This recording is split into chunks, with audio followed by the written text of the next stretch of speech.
So when you're looking at John McCain or you're looking at some of these big shots in the Democratic Party, they're wanting to have their little tontos, their little Mexicans, their little blacks help get them elected. And Bill Clinton, who's from Arkansas, where I'm living now, would say, "Oh, well, I'm the first black president," or whatever. But when you have Obama, then you don't have to have a white guy play a black guy anymore.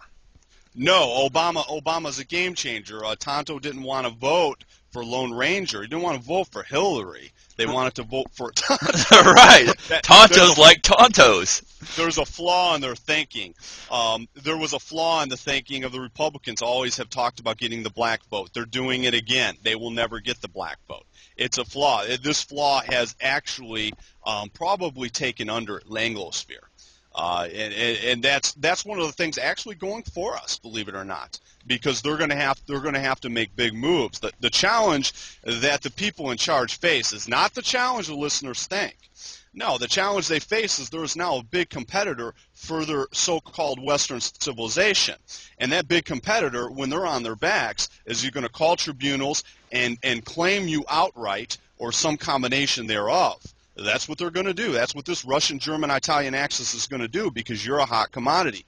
This white rabbit, no one's claimed it yet, and basically is up in the air. Okay. I got to slow you down and stop you right there, man, because Sure. You just said like a couple brilliant things there that I understand what you're saying because I've heard your show many times. Let me break it down for the listeners just a little bit there. When he's talking about calling tribunals, all right, now this is a concept that never even entered my mind before I entered the Follow the White Rabbit show, but I think it is possible. It might not seem like it right now, but as the political scene changes, you're talking about movers and shakers over in Russia who would not be afraid to call a tribunal on some of these Hebrews, as you call them, some of these pink rabbits that have been working against us and committing genocide against us, and they have qualified for those criminal charges under genocide and stuff, and under the right political conditions, you can get them in a tribunal, and then, as you put it, they're done.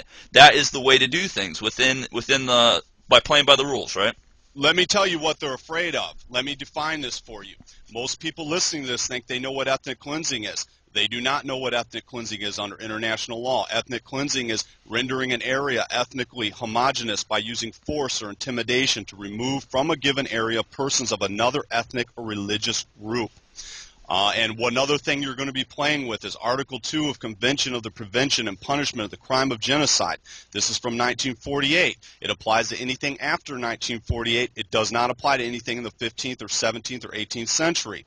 And it defines genocide as any of the following acts committed with intent to destroy in whole or in part a national, ethnic, a racial, that's genotype, or a religious group as such. A, killing members of the group. B, causing serious bodily or mentally harm to members of the group. C, deliberately inflicting on the group conditions of life and calculated to bring about its physical destruction in whole or in part. Let me repeat part C. Deliberately inflicting on the group conditions of life calculated to bring about its physical destruction in whole or in part. Imposing measures intended to prevent births within the group. Forcibly transferring children of the group to another group.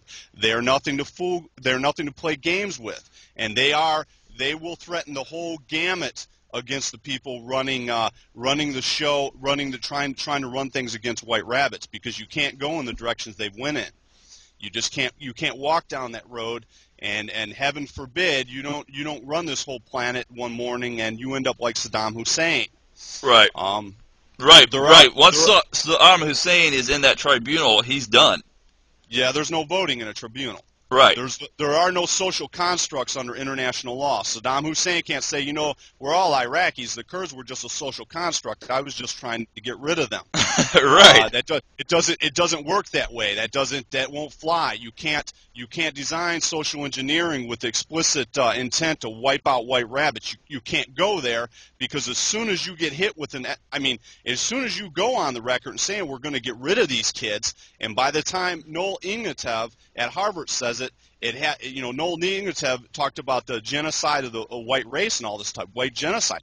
By the time he says it, it has to be articulated at a very high position.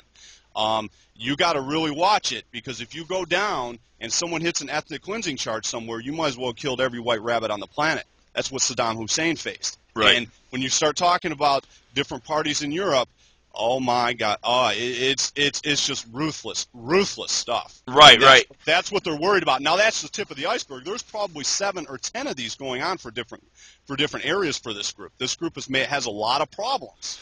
Right, and this group includes folks like Noel Ignatieff, Jews and other people who are just working for our destruction.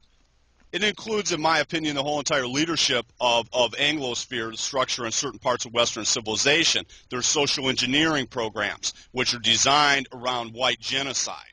They are designed explicitly in only what it's a clear and consistent targeting under international law. No one's flooding Africa with non-Africans and saying, "Oh, we're gonna, several hundred years ago, the Zulus wiped out the Hutus or whatever, so we're going to create a blended humanity in only Africa." No one's flooding China with non-Chinese and saying, "You know what? In 300 BC, you wiped out the Ugar Empire, so we're going to create a blended humanity in only China."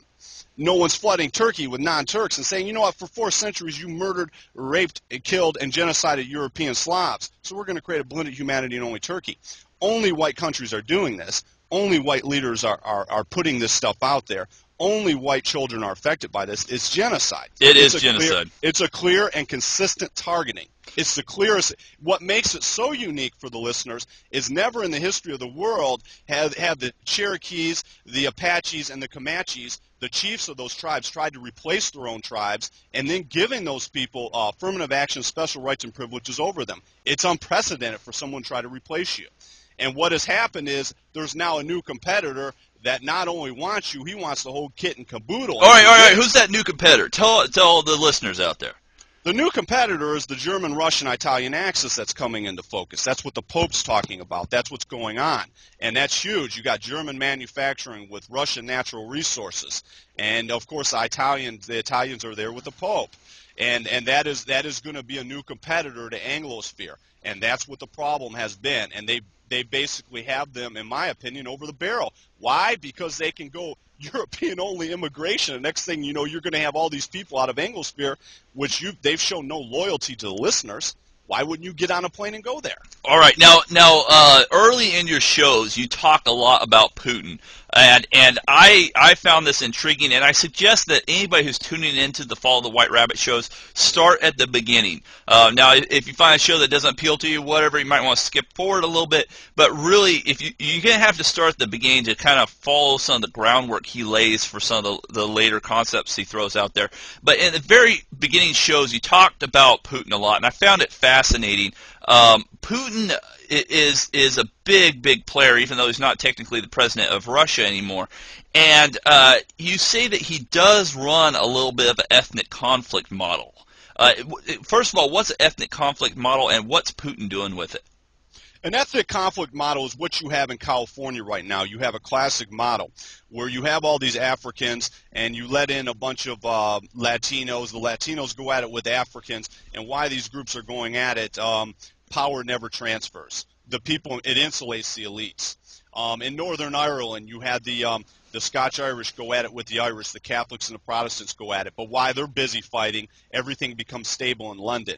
It's a flawed model. I don't like it. It's a heavily conflict. I generally speaking, I don't like conflict models at all. Well, you're playing with fire, right? Because it can turn into something you can't control. There you go. And the pink rabbits love conflict. That's all they do is conflict. Right. They love it.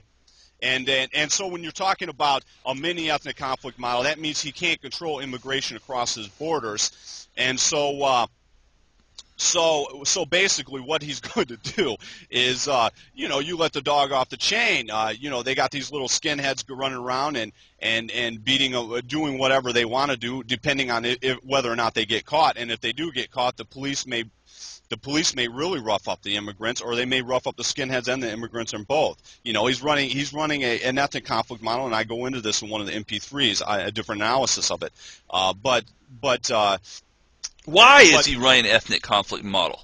Because he can't control immigration. He can't control the open border scene. He didn't make the call on that. Now, who gets to make that call? I don't know. Now, who else is putting them? I mean, there are people who are not friends of Putin over there. I mean, there's people all over the world that are putting pressure